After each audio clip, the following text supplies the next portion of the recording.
advise that you do that. But it's an honor to be here for the second year in a row, and of course, I'm sorry that Governor Bevin could not be here under the circumstances, but I'm honored to be able to petition for him. It has truly been an honor and a joy to serve with Governor Matt Bevin. I sure hope you all appreciate this governor as much as I do.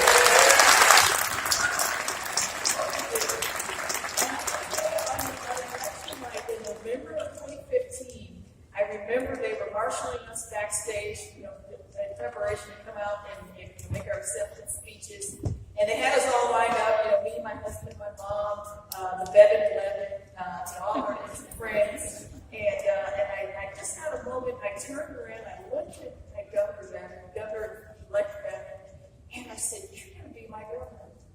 You are going to be my governor." And he said, "Well, you're going to be my lieutenant governor." I said, "No, you don't understand what this means to me.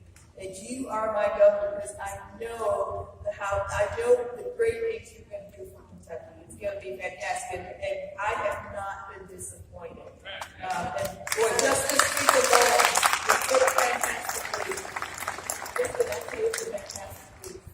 Well, if you were at the prayer breakfast the other day, when you had the governor's prayer breakfast, well, one of the things I talked about when I spoke here was how after we were sworn in, and I'm settling into my new office, and my team and I were cleaning out the closet that's in my office, and there was a bunch of junk in there, and we found kind of buried in a box in the back. It's a little wood carving. It's about 3 by 5 inches, and it had one word on it: pray. And it was very understood. And I thought, first of all, who had this and wouldn't take this with them? And so it's now prominently displayed on my credenza beneath my computer monitor. And I think that's a very fitting analogy for what's happened in Kentucky in the past year. Prayer is out of the closet. And it's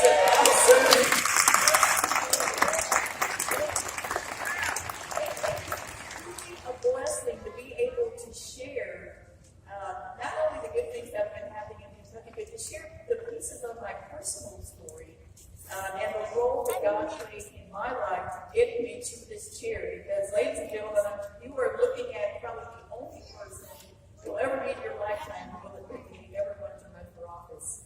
But sometimes when you acknowledge fully that God's in charge of your life, He's going to take you some places that you did not expect. And maybe it's places that you didn't think you were ready for, but when God says you're ready, who might argue? I'm not going to argue with that. And so over the past year, I have a wonderful staff. Ruth Wade, pretty proud. Ruth, the pastor, is my executive assistant. And I have just a wonderful staff of 4 people. And I like to say we're small but mighty. We get a lot of things done, but you know what? We open every day with prayer. And we pray for each other, we pray for the governor, and we pray for Kentucky. We pray for all of you. And I can testify to the power of prayer, because it really is prayer that led me on this path. And let me just share with you just a real quick story. Casey, and if you've heard it, please forgive me, but this is the joy of being Christian, is witnessing. And I love to tell this story. So back in 2012, when I was working as a sales rep in the box industry, in the evening, my time was spent doing civics-related activities. So I've been watching Springford for a while and seeing the slow pace things they were doing.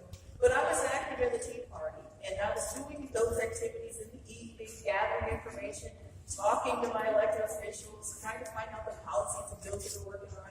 And I don't remember what happened that spring, but something happened in Washington, some policy that came out, and I was frustrated. My daytime job was eating into my evening time, and I wasn't spending as much time on civics as I wanted to. And I had heard Lynn Beck say multiple times, "Stand where God needs you to stand." I heard her say that several times. So I prayed that prayer with her. And I just said, "Lord, please help me know where it is I'm supposed to stand." And the very next day, my boss called me into his office and told me that my job was being eliminated. And I just smiled. I did, which is not what you expected, because normally they have to call security and escort you out, and you might get 5 minutes to pack up your stuff, but instead and he's a Christian, so when I explained what I had prayed, he sat in his seat in disbelief. And then the next thing he did surprise me, he actually asked me to work for the next 30 days and help transition my accounts, which I did gratefully. And but boy, that sent me on a journey. It really did. And for the first time in my life, I actually prayed for guidance on what to do next. What do I do next, Lord? What do you want me to do? And what I started hearing was run for office. And I thought, I understood that for months. That couldn't be right. That wasn't even on my list. Lord, I got a list. It's not on my list. But that's the whole point, isn't it?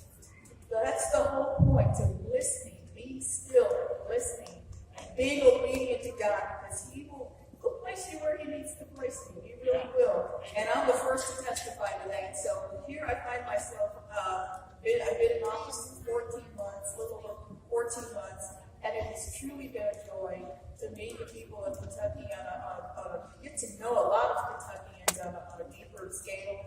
And it's been a fantastic journey just to help to move the discussion along Christian principles has just been fantastic. And so thank you all for coming today. I really appreciate everybody who's here today who decided to attend this event.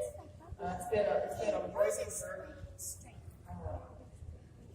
I wanted to talk a little bit about, when I talk about the power of prayer, I think right now our nation is in more need of prayer than perhaps it's ever been.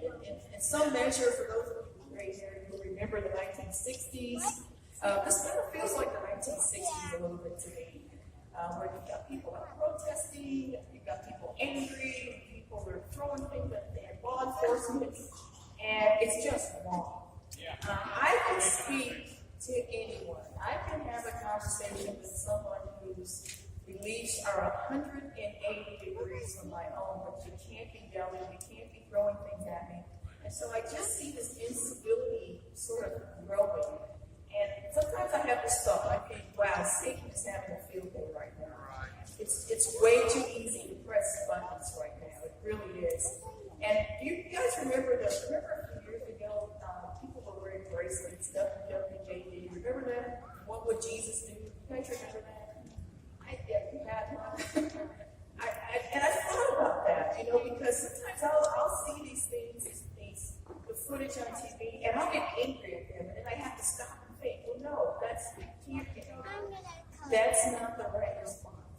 All that does is just escalate things. And so the beauty of being Christian, this is the beauty of being Christian. People think that once you become a Christian, you're on easy street after that. Well, you're not. You're really not. In fact, the journey is just beginning. Because now your charge is to be Christ-like. And you all know this, right? You know this. I'm preaching to the choir here, but it's to be Christ-like, and none of us will ever be. He's up here. He's way up here. He's never going to be that mark. But just the attempt of trying to get there makes us better people, makes our communities better, makes our nation better. And so we've got some work to do. In the next few years, we really have a lot of work to do to sort of try to calm things down and let's just talk. And I am making an effort this year to meet with people who disagree with us.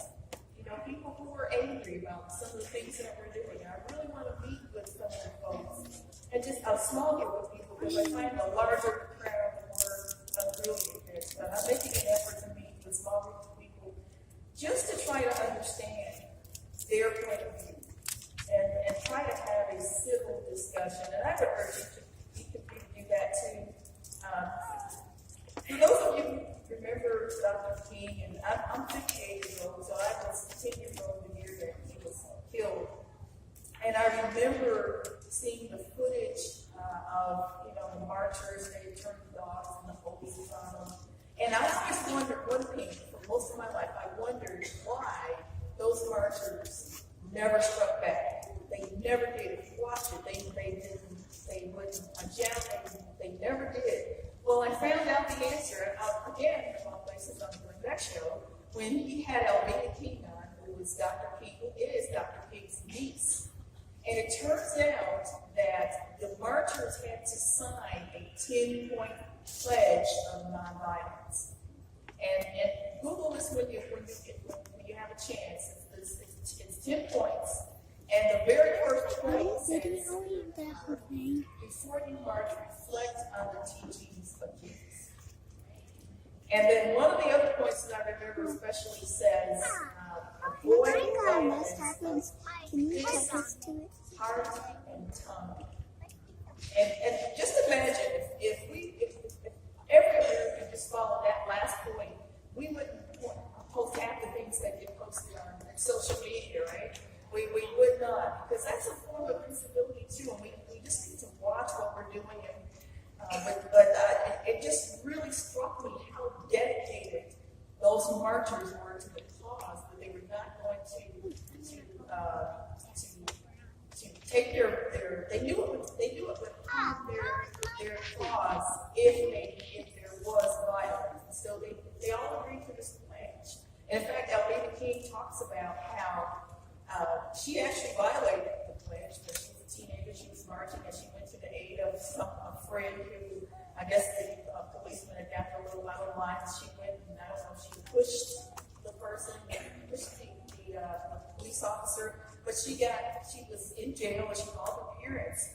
And her parents, realizing that she had violated this pledge, left her in jail overnight. And they told her to just reflect on what she was supposed to be doing. So I hope you'll look at that. I hope you will. But just know that I recognize that I have to temper my own words because I have the capability of either escalating something or just bringing it down to where we can have a civil discussion. So let's all decide to be part of the solution and not the problem. And I think we already have the charter to do that as Christians. We really do. And I think just to remember what it means to be a Christian is helpful. One of the things that Kirk Cameron said struck me. He asked us to look around and remind you that you're not alone. Well, you know what? I already know that. I already know I'm not alone. First of all, I know there are like-minded people out there, but even if there wasn't a soul in this building right now, I know I'm not alone because I know I walk with Jesus Christ every day.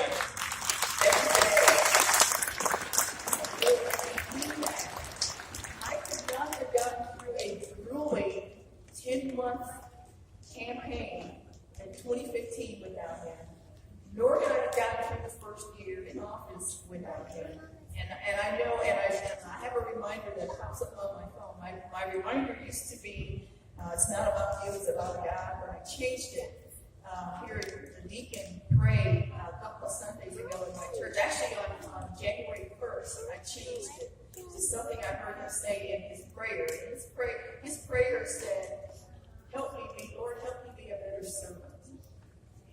Think what that means. First of all, I serve God, so it reminds me to remember to be a better servant to God. But second, the people that I serve, the almost 4.5 million Kentuckians, my husband, my 89-year-old mother who lives with us, even my sisters who disagree with my personal philosophy, even those folks, it's just a reminder to serve people. It really is. And that philosophy is very helpful. It helps prevent me from being angry at people. And I keep saying that because I see a lot of things that make me angry. I don't understand why people believe big government is the answer. I don't understand why they're bashing people on our side. And in some measure it makes me angry, but I fall back on this. I really do, and it puts things into place. It really is helpful. And you know what? I couldn't have done this job a few years ago because I did not rely on God the way I do now. But now I'm